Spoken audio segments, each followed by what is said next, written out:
Bapak saya diam. Dipikir-pikir mungkin pertanyaan saya benar juga, tetapi gak bisa jawab. Makanya besok-besok saya gak diajak lagi. Dititipkan pesantren ini. Saya tanya itu ustadznya, gak bisa jawab. Besok saya diusir dari titipan lagi pesantren. 120 pesantren saya ngaji. Bukan karena saya rajin, karena saya diusir terus. Karena ketika kritis berpikir tidak ada salurannya, tidak ada yang menjawab, selalu aja diusir. Murtad ke, sesat ke, itulah cap yang datang pada saya. Padahal itu dari kemurnian saya berpikir. Saya ingin sholat khusyuk, cari gurunya susah. Saya bertemu dengan guru yang bisa mengajarkan saya sholat khusyuk, tidak di pesantren. Maaf sekali. Saya bertemu di pasar. Udah capek, sudah lelah. Saya cuma percaya, saya ada hadis qudsi yang mengatakan para waliku ada di bawah naunganku, dan tidak ada yang mengenal seorang wali tanpa seizinku.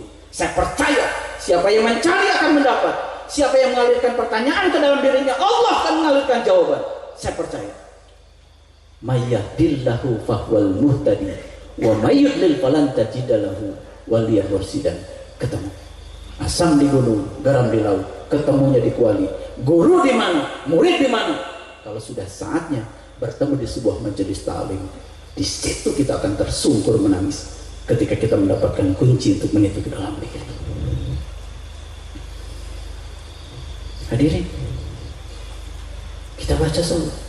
Ihdinas siratal mustaqim, tunjuki aku ke jalan yang lurus. Coba kalau pakai logika sederhana saja. Kalau kita minta ditunjuki jalan, kita lagi di mana? Ayo jawab. Kalau kita minta ditunjuki jalan, kita lagi di mana? Kan lagi di jalan, betul nggak? Cuma bingung nggak tahu jalan. Maps, Google belum ada, betul? Kan dulu kalau dikit-dikit, kalau mau cari alamat turun dari mobil tanya, dikit-dikit turun dari mobil tanya. Dulu kan begitu. Siapa yang bertanya itu? Bukannya yang sedang bertanya itu orang yang sedang tersesat. Makanya kata sesat ini dalam bahasa Indonesia disederhanakan, harusnya menjadi orang yang nggak tahu jalan. Karena apa? Karena kata sesat ini sekarang dipakai menghukumi orang. Ini aliran sesat, enak saja menyesatkan orang lain. Pernah di Quran dikatakan, Kul inna rabbaka biman dola an sabili wa huwal bil muhtadin. Hanya Allah yang tahu siapa yang tersesat di jalannya dan siapa yang mendapatkan petunjuk. Quran surat Al-Qalam. Ulangi lagi. Kalau kita bilang tunjuki aku ke jalan yang lurus, kita lagi di mana? Lagi di mana? Lagi di jalan. Makanya orang-orang bijak mengatakan hanya mereka yang berani tersesat tidak akan pernah tersesat, dan mereka yang tidak berani tersesat selamanya tersesat. Yang berani keluar dari rumah pasti akan ketemu orang yang nunjukin jalan. Tapi kalau di rumah saja karena tidak berani keluar, tidak akan pernah kemana-mana. Itulah di rumah saja, ngaji gak mau, pikiran sempit. Oh, kalau ngomong seperti yang tahu. Padahal dia itu tidak tahu.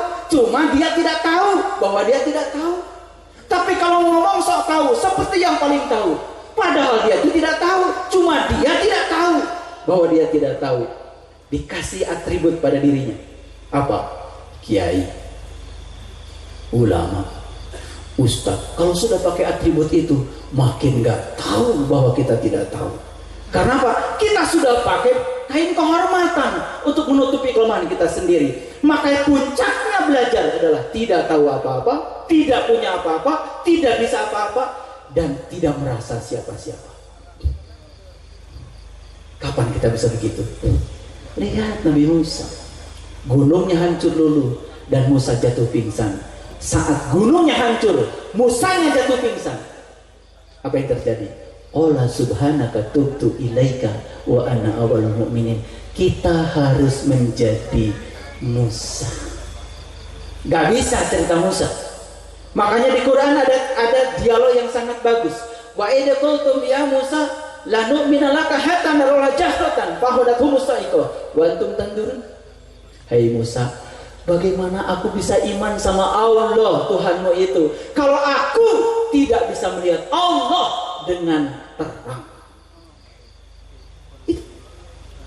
Lalu dia disambar halilintar, tetapi kemudian menyaksikan wa antum tandur summa ba'asnakum min ba'di mautikum la'allakum tashkurun. Kemudian dia bangkit dari kematian kesadarannya. Saat itu dia menjadi orang yang bersyukur. Makanya kata-kata takwa sering diucapkan. Takwa, takwa, takwa, takwa. Coba cari di Quran kata-kata takwa definisinya apa. Saya tunjukkan salah satu contoh di Quran surat Al-Baqarah ayat 63. Bunyinya seperti ini. Wa id akhadtu mitsaqakum wa rafa'na fawqakumut tur khudhu ma atainakum biquwwatin wazkuru ma fihi la'allakum tattaqun. La'allakum tattaqun artinya semoga Anda termasuk orang yang bertakwa. Apa cukup semoga? Apa cukup semoga? Semoga nggak cukup, harus ada ikhtiarnya.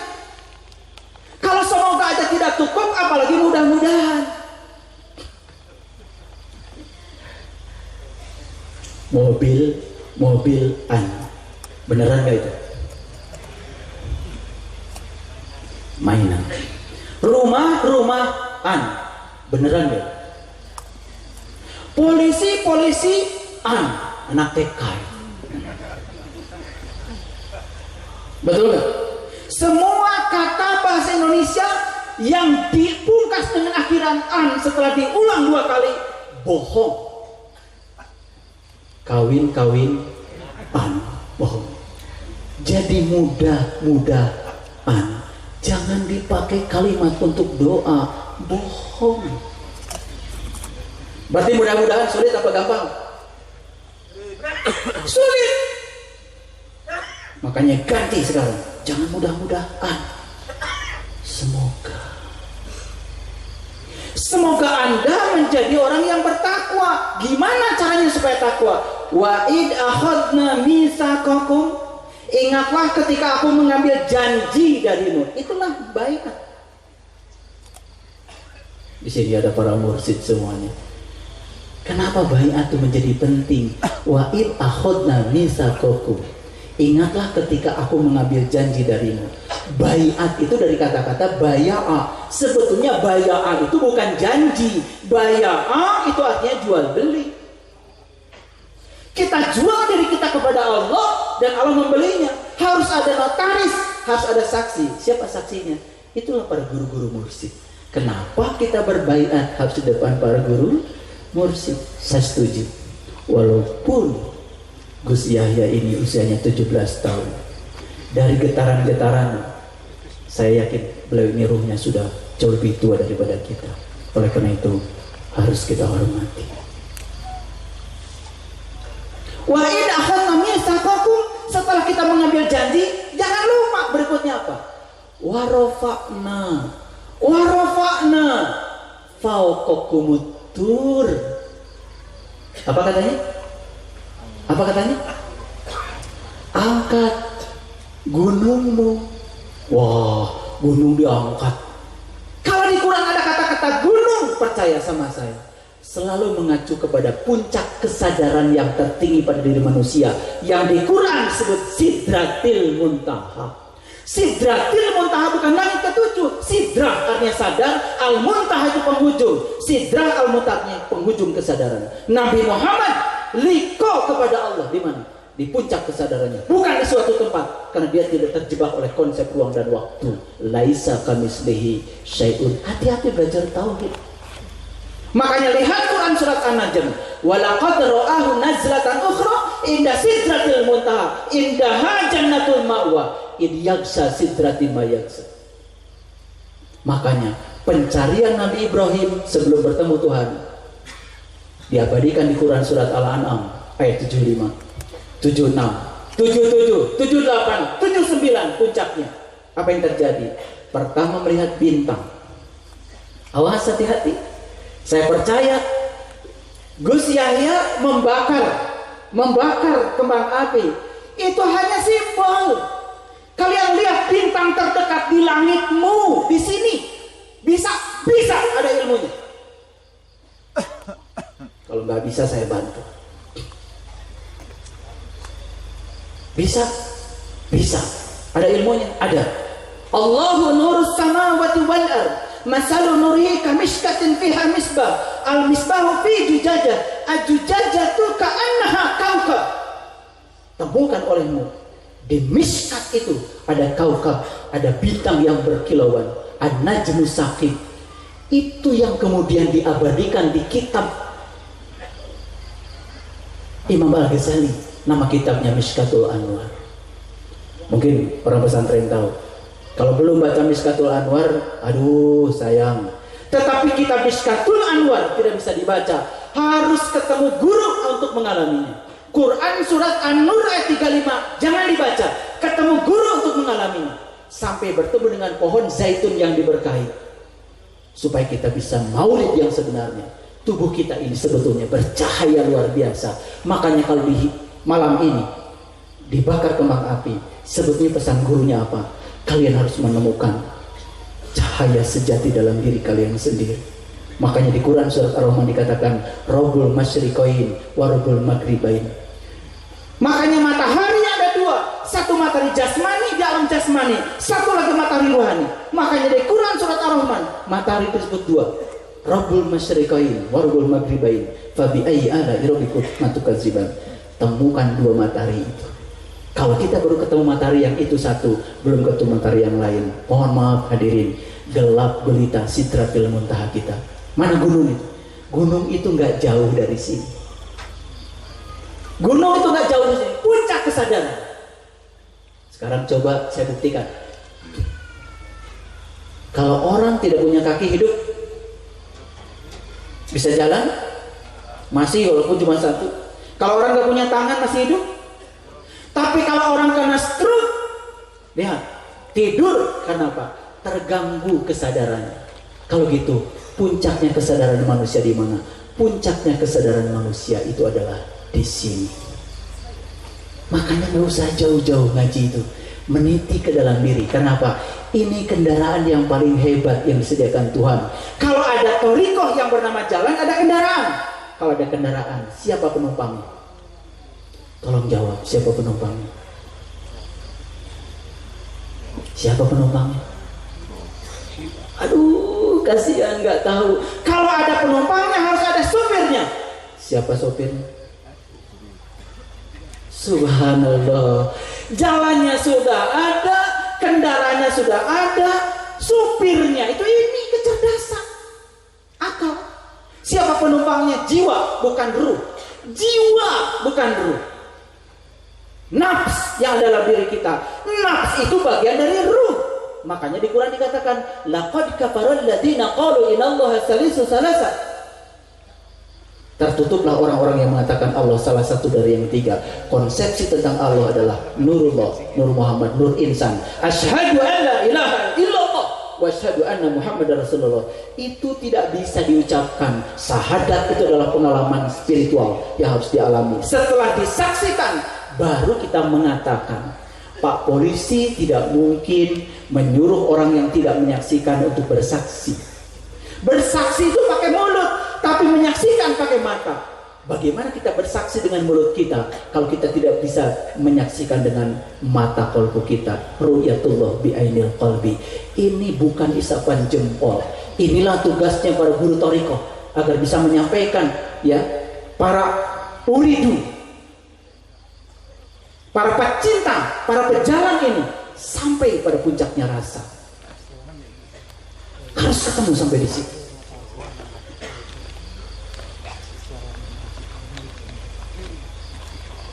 Harus sampai di situ. Kalau belum sampai di situ, subhanallah, kering. Saya tanya Bapak Ibu, hadirin sekalian, kemarin-kemarin musim kemarau banyak kebakaran nggak? Dengar nggak kebakaran? Kenapa ada kebakaran? Kebakaran itu sederhana. Puntung rokok dilempar kepada rumput yang kering. Satu puntung rokok sudah cukup menimbulkan api yang besar kalau rumputnya kering. Makanya satu ketersinggungan sudah membuat kita marah karena kitanya kering, jiwanya kering. Kenapa? Tidak mendapat matahari ruhani dari dakwah. Sholat cuma sholat saja. Sujud saja, gak tahu. Makanya yang jantung tadi kenapa sembuh, saya suruh sujud. Gimana cara sujudnya? Saya bilang, kita lihat beberapa hadis. Nabi Muhammad itu kalau sujud meletakkan seluruh beban tubuhnya di tangannya, bukan di sini. Ada teman saya, murid saya, dia itu guru besar kedokteran, dan saya tanya, coba teliti, kalau sujud itu semua beban tubuh itu ada di tangan, apa yang terjadi? Dia laporkan sama saya. Hasilnya apa? Ternyata saat dimana beban ada di tangan ini, jantung memompa darah jauh lebih kuat daripada ketika beban tubuh ada di sini.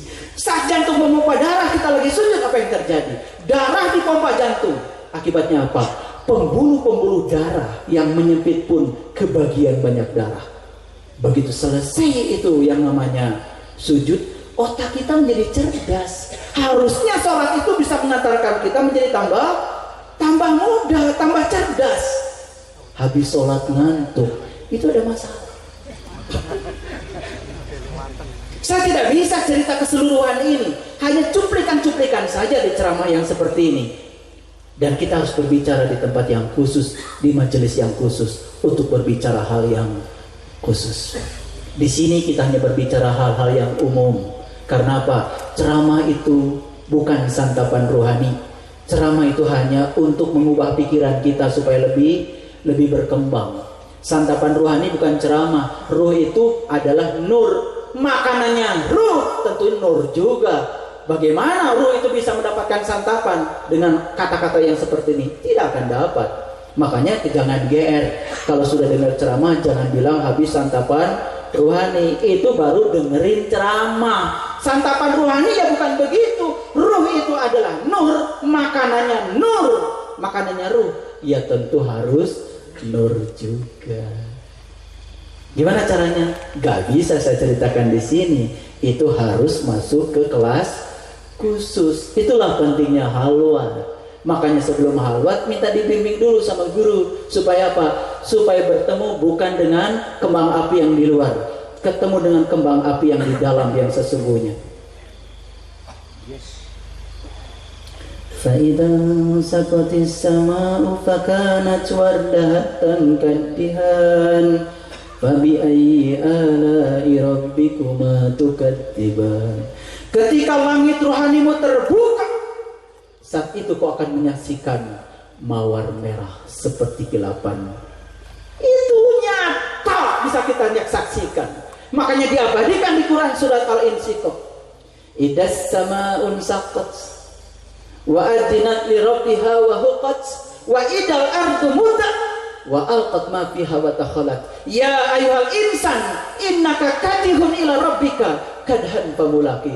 Hai insan, sungguh Anda telah bekerja dengan sungguh-sungguh menemui Tuhan hingga kamu bisa menemuinya. Dipanggilnya tuh bukan basar lagi, dipanggilnya insan.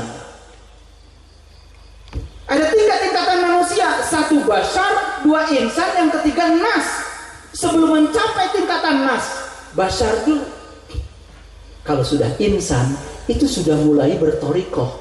Ya ayuhal insan innaka kadihun ila rabbika kadhan famulaki. Itu baru dipanggilnya insan, karena sudah ada di tracknya, sudah ada on the tracknya, sudah di relnya untuk menuju ke sana, sudah punya tujuan, sudah ada penumpangnya, sudah ada supirnya, sudah ada kendaraannya. Satu lagi ada dalam diri kita tuh kondekturnya. Pernah naik bis nggak? Kalau bis itu biasanya ada supirnya, ada penumpangnya, ada kondekturnya. Saya tanya Bapak Ibu sekalian, kalau sopir itu ngikutin keinginan kondektur terus, lupa nggak sama penumpang? Lupa nggak sama penumpang? Lupa. Harusnya sopir ini dengarkan kata penumpang. Siapa penumpangnya? Jiwa kita. Siapa kondekturnya? Kondektur itu adalah hawa nafsu dan keinginan-keinginan kita. Mari kita tanya sekarang, pikiran ini sering mendengarkan hawa nafsu kita atau jiwa kita? Ayo jawab. Sudah semuanya menjawab. Saya dengar itu. Katanya sering mendengar hawa nafsu. Ya, Metro Mini ini jadi sering nyungsep.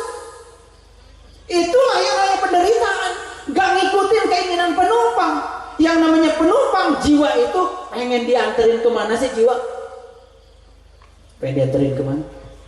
Ya dianterin ke tempat asalnya, memenuhi inna lillahi wa inna ilaihi rajiun. Pengen pulang ke tempat asalnya, mudik ke sana. Wa man kana fi hadhihi a'ma wa huwa fil akhirati a'ma wa adallu sabila. Siapa yang tidak jumpa di dunia, enggak akan jumpa di akhirat dan jalannya lebih sesat. Pengen segera ketemu sekarang supaya mudiknya ntar enggak salah jalan. Makanya man rabbuka. Siapa yang nanya gitu? Siapa yang nanya gitu? Malaikat siapa? Siapa? Oh, udah pintar-pintar. Bener ini ngajinya. Malaikat Munkar, Nakir. Di mana nanyanya? Di mana, ayo? Di kubur. Lagi hidup aja nggak bisa jawab, apalagi udah mati. Sekarang dia udah masih hidup nggak bisa jawab, apalagi ntar. Itu pertanyaan bukan di kuburan sono, di kuburan sini. Siapa yang terkubur? Yang terkubur adalah jiwa kita. Pertanyaan itu datang dari jiwa kita. Siapa saya? Dari mana saya datang? Kemana saya akan pulang? Apa tugas saya di sini? Itu pertanyaan sekarang datang dari sini. Makanya mereka yang di dalamnya berkecamuk dan bertanya, datang di sini, ikut ngaji malam ini. Man rabbuka. Siapa yang nanya? Yang nanya ya itu kita sendiri. Diberi nama si penanya itu Munkar, Nakir. Gak apa-apa kasih nama biar gak susah. Karena kalau semua yang ada di sini namanya Udin juga saya bingung manggilnya. Betul nggak? Dikasih nama biar gak susah. Setelah bertanya siapa Tuhanmu, siapa Tuhanmu, mulai apa? Mulai kita bergerak mencari. Betul? Cari siapa? Cari siapa? Ayo, cari siapa? Sudah bertanya, man rabbuka, siapa Tuhanmu? Bergerak, cari siapa? Cari siapa? Ya cari guru. Begitu ketemu guru, guru bilang, gini, kamu kan asalnya dari rahim ibumu. Saat diciptakan sempurna, kemudian Allah tiupkan ruhku ke dalam dirimu. Setelah ditiupkan ruhku ke dalam dirimu, lalu kamu ditanya oleh Allah, alastu birabbikum, apakah aku ini Tuhan? Kamu pada saat itu menjawab, qalu bala syahidna. Ya, aku menyaksikan. Saat itu keadaanmu seperti apa? Saat itu kita berenang di lautan ketuban, di alam mas kumambang. Telinga ditutup oleh ketuban, mata ditutup ketuban, hidung ditutup ketuban, mulut ditutup ketuban. Tidak mendengar, tidak melihat, tidak bernapas, tidak bicara. Bukankah itu mati?